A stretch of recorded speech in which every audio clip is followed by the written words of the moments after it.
Les liaisons chimiques. Alors, il y a plusieurs types de liaisons chimiques.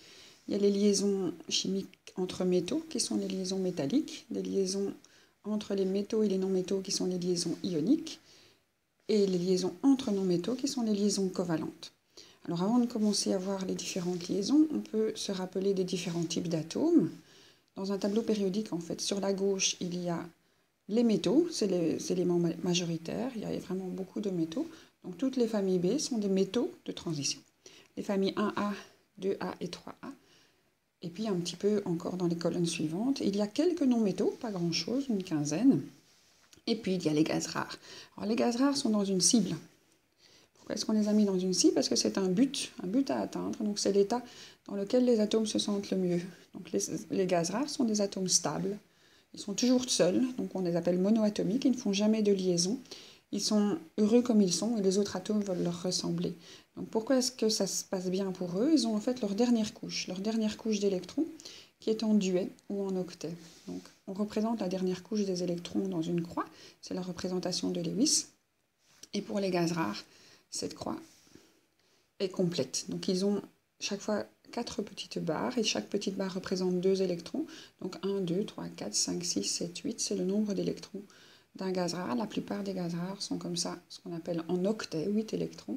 Et le premier seulement, lui, n'a qu'une seule couche, et donc la première couche est maximum 2 électrons. Donc lui, il est en duet. Voilà.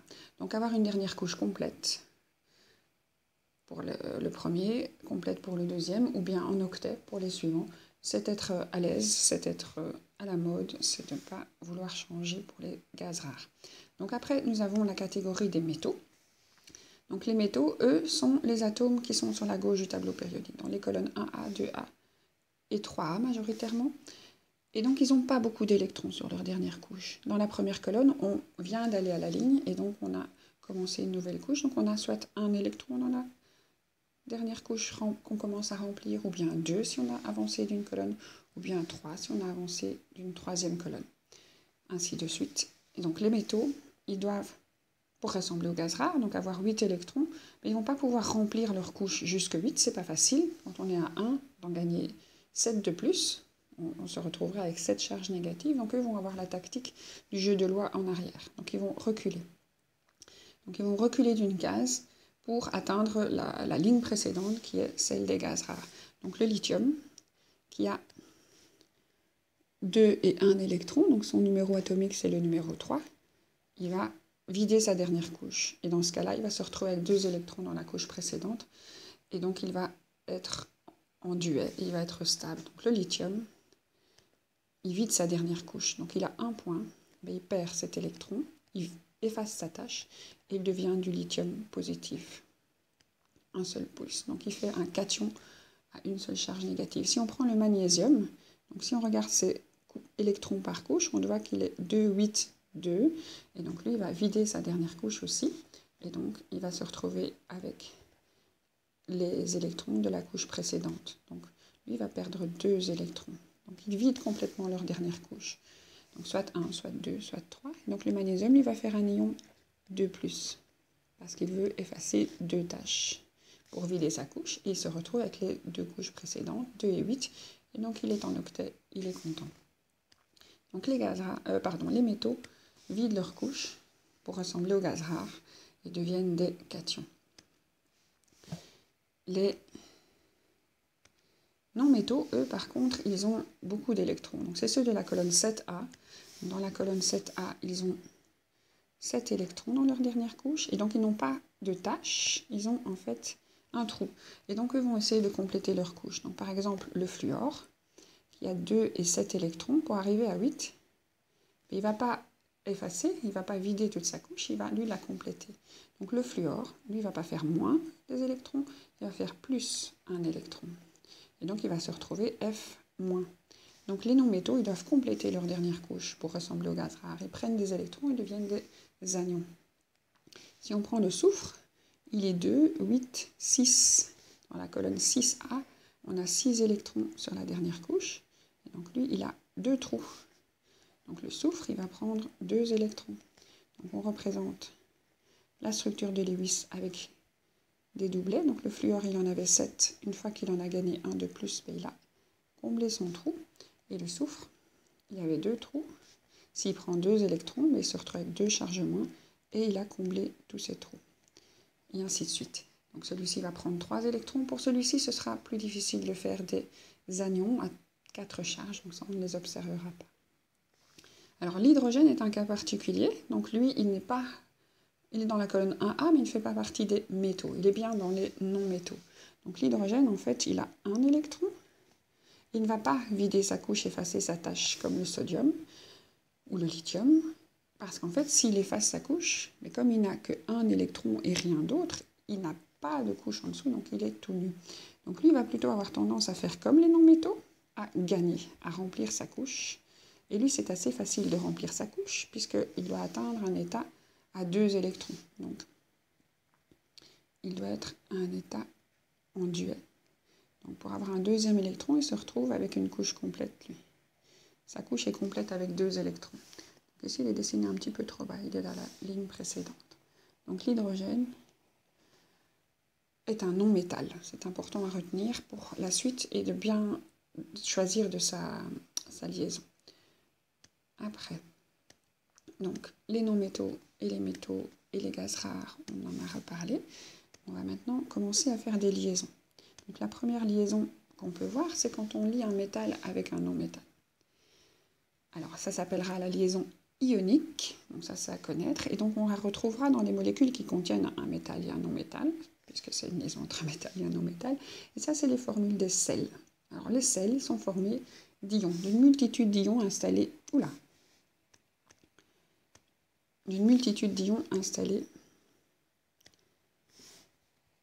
les uns à côté des autres dans un cristal. Donc on les trouvera, si on fait la compétition cristalline, on a déjà observé des formes cristallines de différentes choses. Donc on a chaque fois des ions les uns à côté des autres et ça tient très bien parce qu'il y a des ions positifs et négatifs qui s'aiment bien. Alors comment est-ce que la liaison ionique va se former? Je vous rappelle que les métaux qui ont peu d'électrons dans leur dernière couche, qui ont des taches, vont avoir tendance à effacer leurs taches et ceux qui ont des trous vont avoir tendance à combler les trous. Et donc ils vont bien s'entendre. Le métaux va donner son électron au non-métal.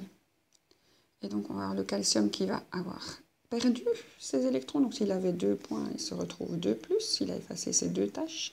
Et le chlore qui avait un point, enfin un trou, vient compléter ceci avec le deuxième pour faire une barre bien complète. Et ici pareil, donc le chlore se retrouve avec une couche complète et pour ça il a dû gagner un électron. Donc attention il faut bien faire attention, donc si on gagne 1 point, on est une seule fois moins, si on perd 2 points, on est 2 fois plus. Donc, et alors, ce qui se passe, c'est qu'il faut 2 chlores. Pour accepter les 2 électrons que le calcium veut perdre, il faut 2 atomes de chlore. Et donc c'est ici que vous repérez les anciennes valences. Donc les valences, le calcium avait une valence de 2, le chlore avait une valence de 1. Alors pourquoi est-ce qu'il faut un indice 2 ici? C'est parce que le calcium, avec sa valence de 2, il a 2 électrons à perdre, tandis que le chlore, avec sa valence de 1, il n'a qu'une place pour cet électron. Donc il faut bien prendre 2 chlores pour prendre en charge les 2 électrons du calcium. Donc les valences se croisent.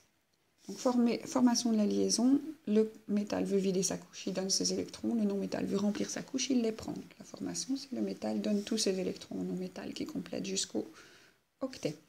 Comment cela tient? Donc la cohésion, comment est-ce que le sel est un truc qui est bien solide et bien stable et bien qui ne bouge pas? C'est parce que les charges plus des ions métalliques, des cations, attirent les charges moins des anions et donc ils sont chaque fois cations, mations. Ils se mettent de manière très régulière. Un calcium va être entouré de plein de chlore dans les cristaux.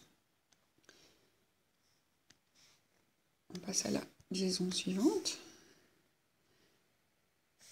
Donc si un métal se retrouve avec un non-métal, il fait une liaison ionique. Si un métal, par contre, rencontre un autre métal, donc là on va avoir un souci, c'est que personne ne veut prendre. Tout le monde veut se débarrasser de ses taches et personne ne veut compléter ses trous. Et donc on va se retrouver avec des métaux. Ils peuvent être identiques, ils peuvent être différents. S'ils sont purs, ce sera des métaux identiques. Si ce sont des alliages de métaux, on pourra avoir différents métaux, mais tous les métaux veulent vider leur couche. Donc les atomes métalliques vont être chaque fois des cations, avec des électrons perdus. Et les électrons qu'ils auront perdus seront libérés dans le matériau. Alors il faut bien compter ces petites sortes de spermatozoïdes, ici ce qu'on appellera des électrons libres. Il faut avoir le bon nombre, donc chaque aluminium, pourquoi est-ce qu'on a mis 3+, mais parce que l'aluminium il est dans la colonne 3A, et donc il a 3 points, et donc lui, il vide sa couche, il se retrouve 3+. Si on avait fait la même chose avec le magnésium, on devrait avoir non pas des Mg avec 3+, mais des Mg avec 2+. Donc bien faire attention de mettre les charges selon les valences. Alors si on a dessiné 2 magnésiums, ben on a en fait chaque magnésium qui a perdu 2 électrons, donc on a 4 électrons libres.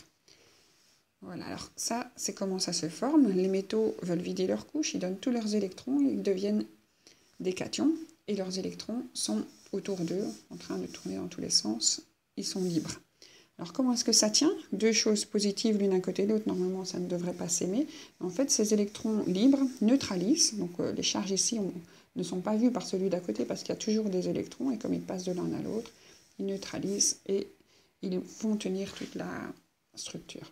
La cohésion, c'est les électrons libres qui neutralisent les cations, et donc ça peut rester ensemble. Les métaux font des liaisons métalliques entre eux, ils font des liaisons ioniques avec les non-métaux. Alors il nous reste à voir quand un non-métal rencontre un non-métal. Ça c'est la 3e liaison, c'est la liaison covalente.